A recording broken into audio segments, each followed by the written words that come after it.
Well, hey everybody, welcome back to another episode. I wasn't planning on filming this, but I thought it'd be fun to share with all you crazy fans out there. I'm taking apart my whole dust collection system because I need to move my dust collector as where I originally had it worked, but since I've upgraded tools, not so much anymore. Here's what I'm thinking of doing. Here's the wood shop. The dust collector used to be over there.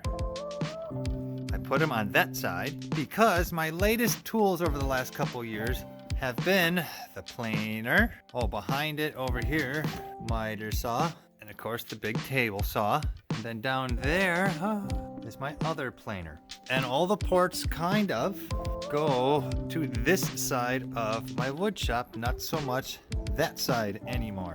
So since I got new tools and rearranged certain things, it makes more sense to put the dust collector over there. I just have to take apart all the existing ductwork, which is over there. It's like there's a lot of ductwork here, there, and everywhere, and then redo that. So that's the hardest part. Wiring's already done. So I'll keep you updated because it's kind of fun. Bye. All the ductwork is now down. I'm just going to be taking it apart, organizing it so I can see what I have, because now oh man. I'm going to start from that port, go up, over, all the way down that beam, and then branch off to all of my different tools once I figure out what all my fittings are.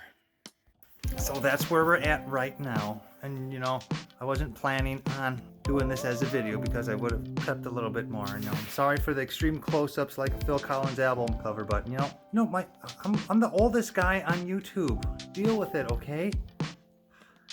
Internet pretty. Have all the ductwork done. I am now taping it, and it looks so good. I mean, you can see it above me.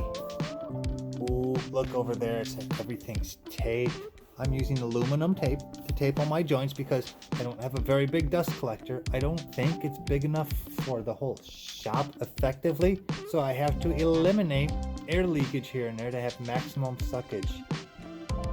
You need fingernails to take the tape off, so you can't wear gloves. And in the shop, it's 30 degrees right now, so it's not too cold. But I'm glad it's a little cold because a long time ago, The storyteller.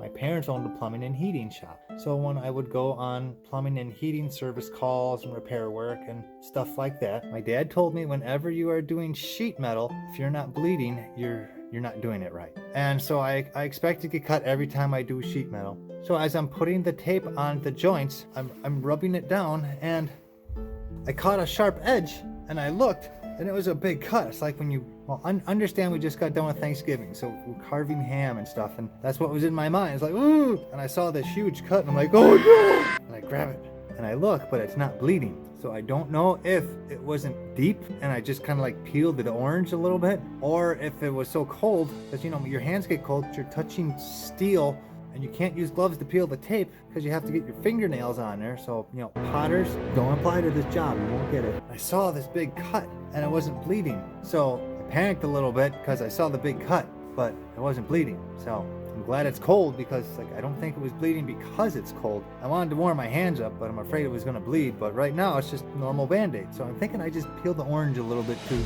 I'd share that with you. It's going good. So the dust collection's all done, and I've played with it for about 2 weeks now, and it's so much better, people. It really is. Just moving it from one side to the other. It sucks so much better, even though that sounds like an oxymoron. It sucks better. It's a thing. Yeah, let's make that into a t-shirt. But I even had to, there's more turns, there's more 90s because I added additional arms for additional machines that I never had dust collection to, and it still works better. I also had the time to actually seal everything with tape so there's no air leaks. It's all completely done except my bandsaw and my sand blaster. They do not have dust collection yet because they are used quite seldomly, so right now I have the shop vac hooked up to it. I do have plans to... I'm planning to go from this main trunk all the way down to where those two machines are eventually to pick up and do the dust collection on them. Yes, from here over to there. I bought the pipe and everything. I'm just going to do that sometime. That's a future plan. Another thing I have to address are these two sanders. I used this old belt sander all the time.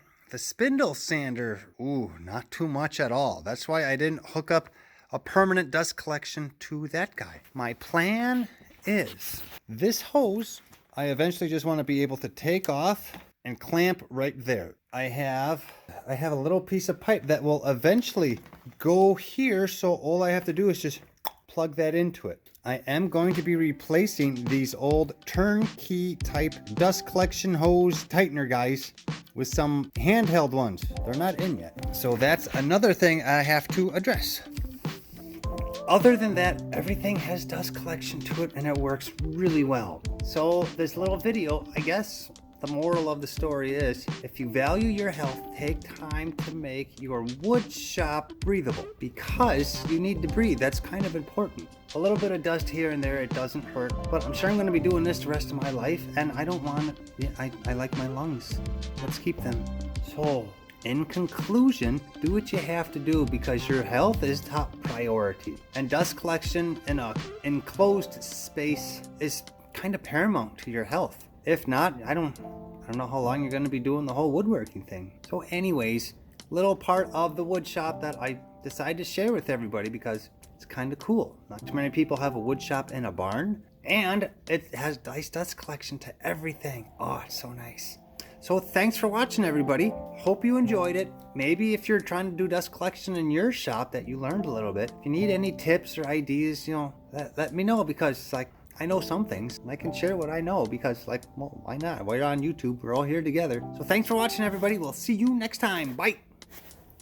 Hey, just thought I'd give everybody another little thing because I can't figure my life out. This is now 5 weeks after the last video. So it has been around 8 weeks total since I decided to rip everything apart. And I needed to show you something that I have done, and it works out really well. So this is what I'm showing you.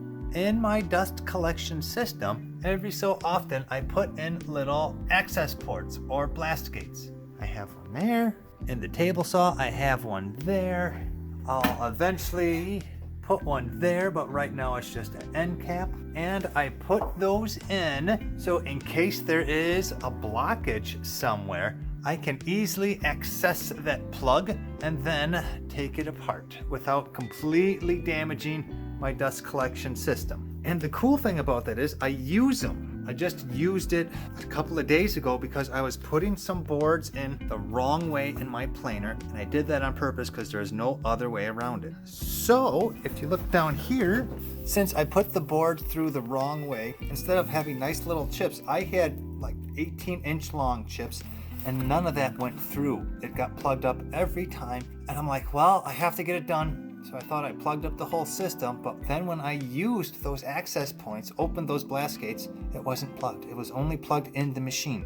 So a little tip for everybody, if you're doing dust collection system, have easily accessible access points in case you get a blockage, because it's a lot easier than trying to take the tape off, unscrewing the ductwork, taking all, no, it won't work.